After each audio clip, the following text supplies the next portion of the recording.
Hi everyone, this is Cherry Enchantress. I'm here with another numerology talk today. Today is September 16th and our number is 16 in Linda Goodman Star Signs numerology chapter from the Chaldean alphabet. 16 is the Shattered Citadel. Here is a case where the numerology meaning is the same as the tarot meaning, more or less, and I'll talk about both. But first, let's get into the numerology meaning. 16 is pictured by the ancient Chaldeans as a tower struck by lightning from which a man is falling with a crown on his head. It warns of a strange fatality, also danger of accidents and the defeat of one's plans.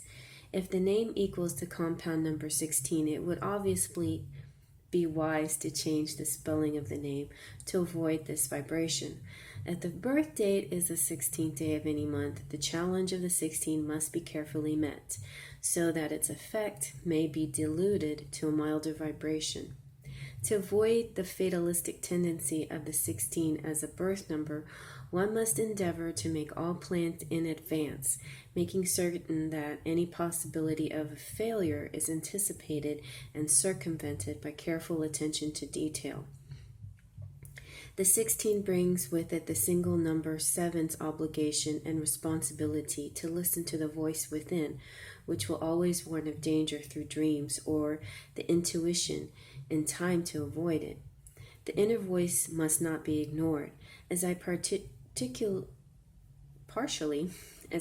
explained earlier regarding the fact that the name Abraham Lincoln is a 16. Lincoln was warned repeatedly of his potential assassination by his dreams, and also by several sensitives or mediums who were brought to the White House by Mary Todd Lincoln. He did not heed these many clear warnings and refused to take necessary precautions, therefore was unable to avoid his fate. But it could have been avoided, and this is important for the person born with this birth number 16 to remember. To find happiness in ways other than leadership at the top, the crown, the tower, and the crown. To renounce fame and celebrity is another way of decreasing the negative aspect of 16. Lincoln did not choose to do so, feeling it was more important to attempt to keep the nation united than to enjoy the fulfillment of a private life. Although he accepted the presidency with much reluctance and a profound sadness. Ooh, I'm sorry I couldn't spit that out so easy, but 16 is my number, so it's like, it's hits me hard. I'm born on the 16th, and so is my older son, and so ever since I learned about that, I think I was like 20, 21 when I first read Linda Goodman Star Signs. And that was sort of the beginning of my spiritual kind of journey, I would say. I've had other moments as a teenager where I got into astrology and stuff, but I was like, we better not have a tower moment on our hands during this. The true beginning, I would say, is was like in my early 20s. So yeah, the tower is something that maybe I shouldn't have had it in my head at all. Maybe I should have just not even paid attention to it, because maybe just thinking about it will bring stuff. But I tried not to think of it that way. I thought of it as, well, this is my birth number, and I'm going to do whatever I can to make my life positive and not let this affect me in any way. And strangely enough, I wanted to be an actor when I was young, and I was like, well, maybe there's a way I can still be an actor without being famous, or just different thoughts like that went into my head. I decided that I would just stay humble and low-key my whole life, and not to be flashy or to take too much attention, that kind of thing. So that tower resonated with me my whole life, and I decided to take a more humble path through life. And I'm glad that I did, I'm glad.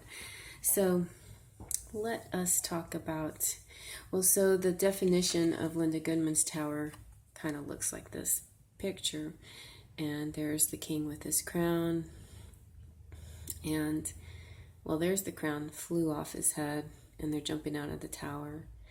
It's very sad because we did the collective us, the world, United States specifically, we did have our own tower moment, and this very thing happened, and it was just awful. I mean, to see people jumping out of that tower because it was so hot, so it's just an awful thing.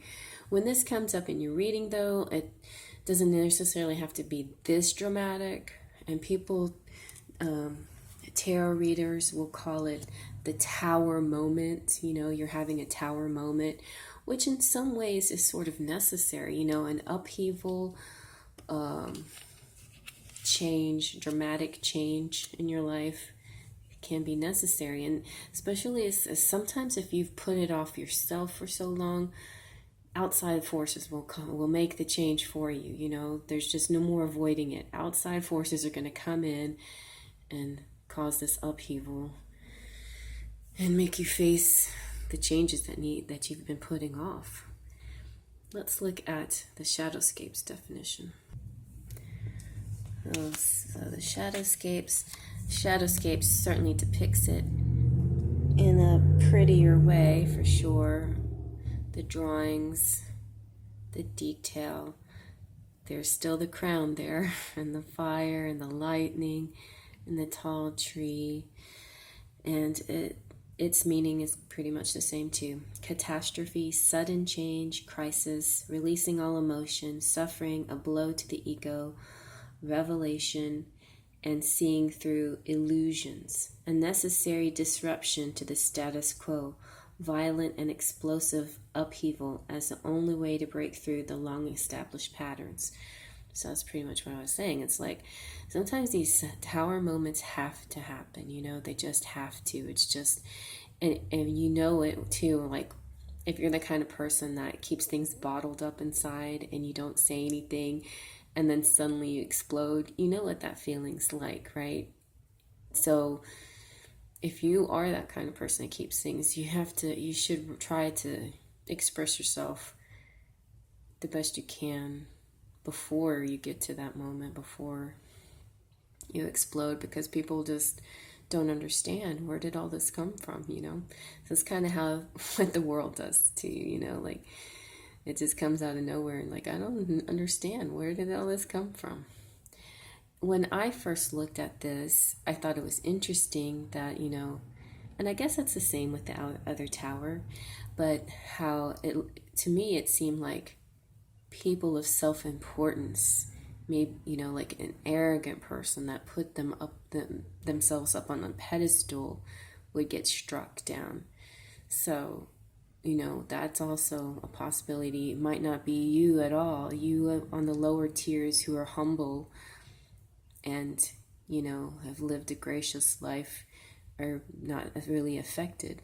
It's kind of like the saying, the poor shall inherit the earth, the meek shall inherit the earth, and the rich will fall, kind of thing. So I'm not saying being rich is bad, and I'm not saying that you shouldn't want wealth or anything like that. That's fine, but just remember as you go through your life to help other people too, to pay attention to the less fortunate, and really, all in all, a material is not what's most important. It's definitely love and kindness and goodness and helping people. That's way better than collecting things and having more than everybody else.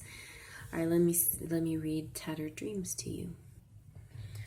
So let's take a look at Tattered Dreams. This is from the Enchanted Oracle, and I really like their cards. The symbology is really nice.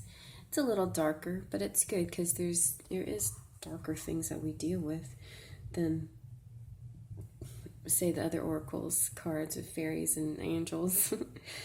We think of spinning tales as storytelling, and yet we do spin more than stories. We each spin our beliefs and experiences into threads and webs that shape the way we look at the world and how we operate within it. We spin such deep, delicate things as ideas, philosophies, faith, and hope. We believe what we've made is strong, so strong that we use it as a foundation for our life.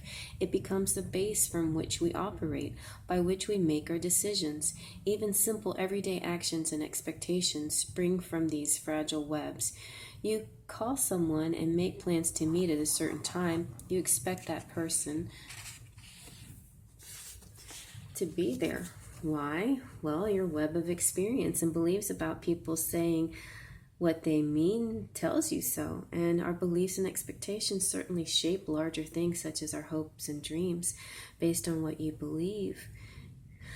You think if you work hard and achieve goals, you'll get that promotion. If you do work hard, achieve all your goals, and don't get the promotion, how does that affect your web of belief? Here we see a fairy who is surrounded by ruined webs and threads. So let's look at it again. Something happened, and everything she's worked on has been affected in some way. Even her powerful wings, which could normally take her up to great heights, are tattered and weakened. Her gloves, which cover her arms, are torn, indicating whatever she does is somehow lessened as a result. In her right hand, she holds a rune with the symbol of Mars in it. Where's that rune? Mars is a powerful planet that can bring both energy and both destroy and rebuild. On her left hand perches a butterfly, a tiny but potent sign of renewal and rebirth. See that butterfly?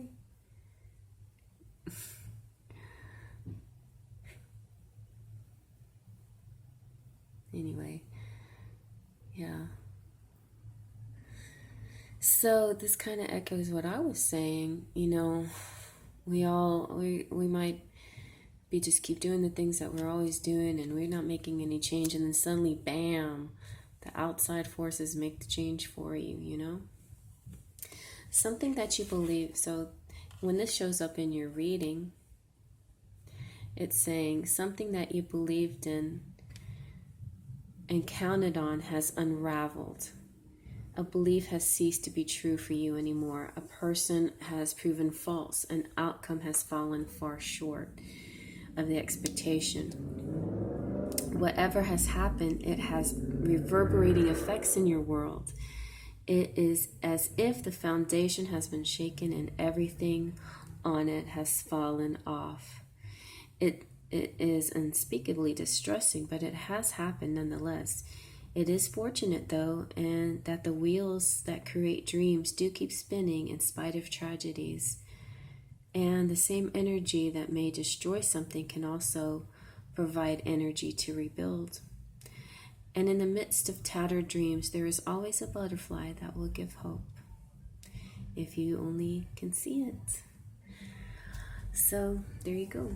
You know, despite your tower moments in your life, be them small or large, you know, you got to take them as a blessing and not a curse, because what they do is they clear away old things, patterns, people, situations, and to bring forth something new. It's real similar to the Death card and the phoenix rising out of the ashes. These tower moments have to happen in order to bring forth the newness, you know, the new thing that comes. And the new thing that comes will be surprisingly wonderful, I believe. I truly, firmly have hope in that. Even though when you're going through it, it doesn't seem that way. Believe me, I've been there. I've had divorce, foreclosure, hurricanes, floods. I've had plenty of the tower moments in my life, you know, and I mean, all of them, even if it took some time, brought something better, you know, in the end.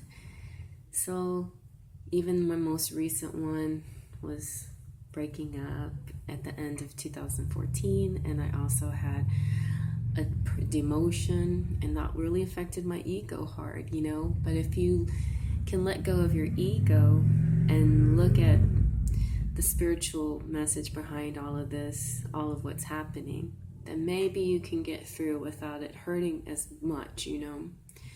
So now I have a promotion and things are looking up again, and you know, I always have faith that things will turn out in the positive, you know, and all of these challenges and tower moments are growing and learning experiences.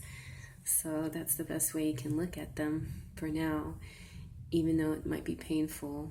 Just be brave, stick it through, put, you know, just like karma, if you overcome it with grace and strength and honor and dignity and love, then you will be rewarded tenfold, you know. It will come back to you much greater, much more beautiful, much more powerful, much more profound.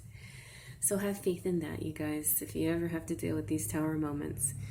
And on this beautiful sunny 16th, it's kind of like a promise, you know. I bet there's rainbows out there right now because it's been raining, but today is sunny. So there's hope, you guys. There's beautiful things on the way. And faith, trust, and pixie dust. So when I say faith, trust, and pixie dust, we all know what faith means. It's like a belief in something that you can't see, but it's there. Trust is kind of hard, you know. Trust has to do with letting go of your ego and just knowing. And the pixie dust part, well, that's where I come in. It's all this magical stuff that kind of, maybe it's a little bit of an illusion, but not necessarily. It just kind of helps create the mood so you can bring in that positive energy to your life. So faith, trust, and pixie dust.